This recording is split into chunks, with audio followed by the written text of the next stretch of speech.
আসসালামু আলাইকুম, সবাইকে স্বাগত জানাচ্ছি বিডিভিউজে। আপনাদের সঙ্গে আছি আমি সুরভি দিবা। মার্কিন প্রেসিডেন্ট ট্রাম্প গাজা যুদ্ধ পরবর্তী পুনর্গঠন ও নিরাপত্তা স্থিতিশীলতা নিয়ে নতুন কূটনৈতিক উদ্যোগের ঘোষণা দিয়ে আন্তর্জাতিক অঙ্গনে নতুন বিতর্কের জন্ম দিয়েছেন। রবিবার সামাজিক যোগাযোগ মাধ্যম ট্রুথ সোশ্যালে দেয়া এক পোস্টে তিনি জানান, বোর্ড অফ পিস নামে গঠিত নতুন বহুপাক্ষিক জোটের সদস্য দেশগুলো গাজার পুনর্গঠন ও মানবিক সহায়তার জন্য $5 বিলিয়ন বেশি অর্থায়নের প্রতিশ্রুতি দেবে। একই সঙ্গে জাতিসংঘ অনুমোদিত একটি স্থিতিশীলতা বাহিনীর জন্য হাজার হাজার জনবল সরবরাহের অঙ্গীকারও করেছে সদস্য রাষ্ট্রগুলো। বৃহস্পতিবার ওয়াশিংটনে অনুষ্ঠিতব্য প্রথম আনুষ্ঠানিক বৈঠকে 20টির বেশি দেশের প্রতিনিধি এমনকি কয়েকজন রাষ্ট্রপ্রধানও উপস্থিত থাকতে পারেন বলে হোয়াইট হাউস সূত্রে জানা গেছে। আরও বিস্তারিত থাকছে ওয়াহিদ ফারুকীর প্রতিবেদনে।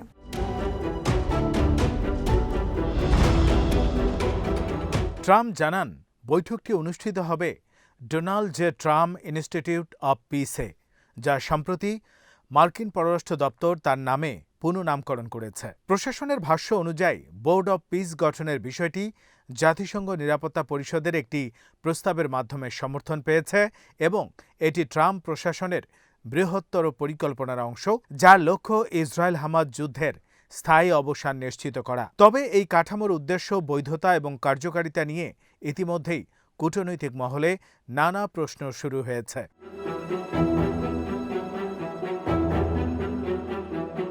গাজার পুনর্গঠন যে এক বিশাল চ্যালেঞ্জ তা নিয়ে কোনো সন্দেহ নেই। জাতিসংঘ, বিশ্বব্যাংক এবং ইউরোপীয় ইউনিয়নের যৌথ মূল্যায়নে বলা হয়েছে, গাজা উপত্যকার পুনর্গঠনে প্রায় $70 বিলিয়ন প্রয়োজন হতে পারে। 2 বছরের বেশি সময় ধরে চলা ইসরায়েলি সামরিক অভিযানে আবাসিক এলাকা, হাসপাতাল, স্কুল, সড়ক, বিদ্যুৎ ও পানি সরবরাহ ব্যবস্থা মারাত্মকভাবে ক্ষতিগ্রস্ত হয়েছে।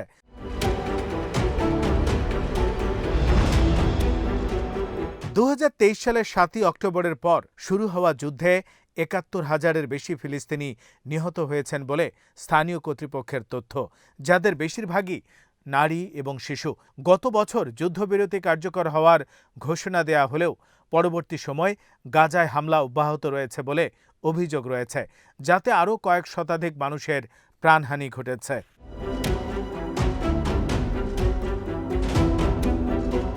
বোর্ড অফ পিসের প্রস্তাবিত নিরাপত্তা কাঠামোর অন্যতম গুরুত্বপূর্ণ অংশ হল একটি সশস্ত্র আন্তর্জাতিক স্থিতিশীলতা বাহিনী।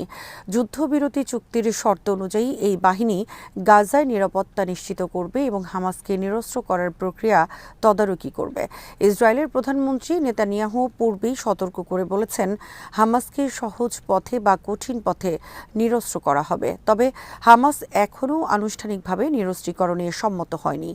সংগঠনের জ্যেষ্ঠ নেতা খালেদ মিশাল সম্প্রতি মন্তব্য করেছেন, যতদিন দখলদারিত্ব থাকবে ততদিন প্রতিরোধ থাকবে, যদিও তিনি ইঙ্গিত দিয়েছেন যে আগামী 10 থেকে 15 বছরের মধ্যে ইসরায়েলের বিরুদ্ধে বড় ধরনের সশস্ত্র পদক্ষেপের সম্ভাবনা কম।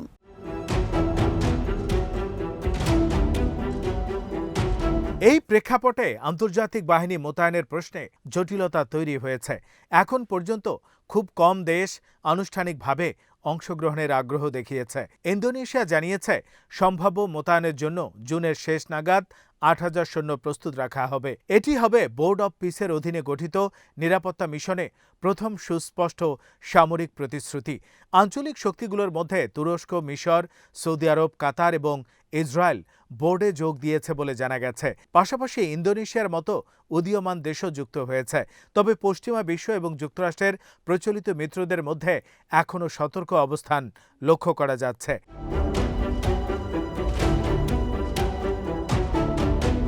বিশ্লেষকদের মতে, বোর্ড অব পিসের মাধ্যমে ট্রাম্প প্রশাসন কেবল গাজা সংকট নয়, বরং বৈশ্বিক কূটনীতিতে একটি বিকল্প কাঠামো প্রতিষ্ঠার চেষ্টা করছে।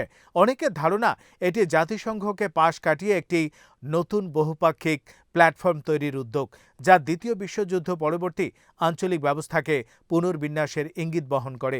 ট্রাম্প পূর্বেও জাতিসংঘ ও বহুপাক্ষিক প্রতিষ্ঠানগুলোর কার্যকারিতা নিয়ে প্রশ্ন তুলেছেন।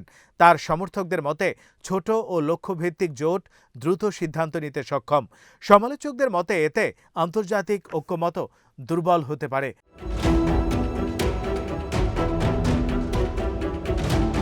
অর্থায়নের বিষয়টিও আলোচনায় এসেছে। ঘোষিত $5 বিলিয়ন গাজার পুনর্গঠনের জন্য প্রাথমিক সহায়তা হিসেবে গুরুত্বপূর্ণ হলেও এটি প্রয়োজনীয় মোট অর্থের তুলনায় সামান্য অংশ। জরুরি অবকাঠামো পুনর্নির্মাণ, ধ্বংসাবশেষ অপসারণ, স্বাস্থ্য ও শিক্ষা ব্যবস্থা পুনরুদ্ধার এবং দীর্ঘমেয়াদী অর্থনৈতিক পুনর্বাসনের জন্য বহু বছরের পরিকল্পনা প্রয়োজন হবে। অতীত অভিজ্ঞতা বলছে, রাজনৈতিক অনিশ্চয়তা ও নিরাপত্তা সীমাবদ্ধতার কারণে প্রতিশ্রুত অর্থের পুরোটা বাস্তবায়ন প্রায় সম্ভব হয়নি।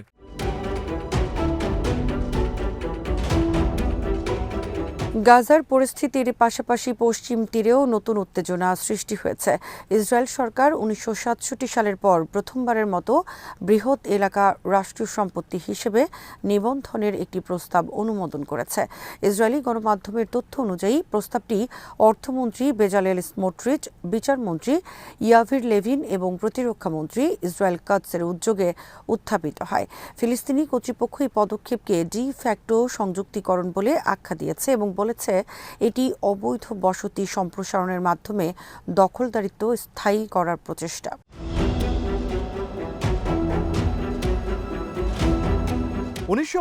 সালের অসলো 2 চুক্তি অনুযায়ী পশ্চিম তীর 3 ভাগে বিভক্ত। এরিয়া এ ফিলিস্তিনিদের পূর্ণ নিয়ন্ত্রণে, এরিয়া বি ফিলিস্তিনি বেসামরিক ও ইসরায়েলি নিরাপত্তা নিয়ন্ত্রণে, আর এরিয়া সি যা পশ্চিম তীরের প্রায় 61% ইসরায়েলের পূর্ণ নিয়ন্ত্রণে।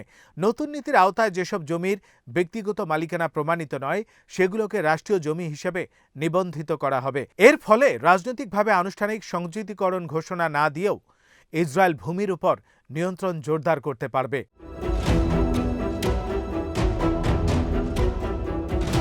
ফিলিস্তিনিরা আশঙ্কা করছেন এই পদক্ষেপ ভবিষ্যৎ ফিলিস্তিনি রাষ্ট্রের ভৌগোলিক ধারাবাহিকতা নষ্ট করবে এবং 2 রাষ্ট্র সমাধানের সম্ভাবনা আরও ক্ষীণ করবে। 2024 সালের জুলাইয়ে আন্তর্জাতিক বিচার আদালত এক মতামতে ফিলিস্তিনি ভূখণ্ডে ইসরায়েলের দখলকে অবৈধ ঘোষণা করে এবং পশ্চিম তীর ও পূর্ব জেরুজালেমের বসতি উচ্ছেদের আহ্বান জানায়। যদিও এই মতামত বাধ্যতামূলক নয়, তবুও আন্তর্জাতিক আইনি দৃষ্টিকোণ থেকে তা গুরুত্বপূর্ণ নজির হিসেবে বিবেচিত হচ্ছে।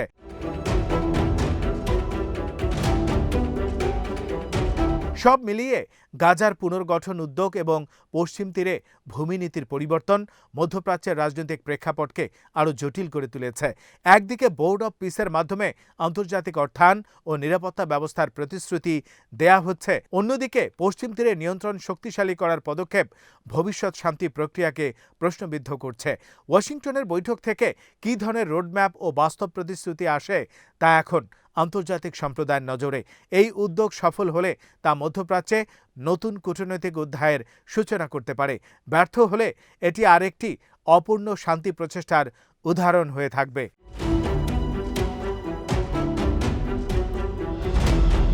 আজ এখানেই শেষ করছি। সবাই ভালো থাকুন, সুস্থ থাকুন আর দেখতে থাকুন বিডি ভিউজ। চ্যানেলটি ভালো লাগলে সাবস্ক্রাইব করুন। সংযুক্ত থাকুন আমাদের ফেসবুক পেজে। আল্লাহ হাফেজ।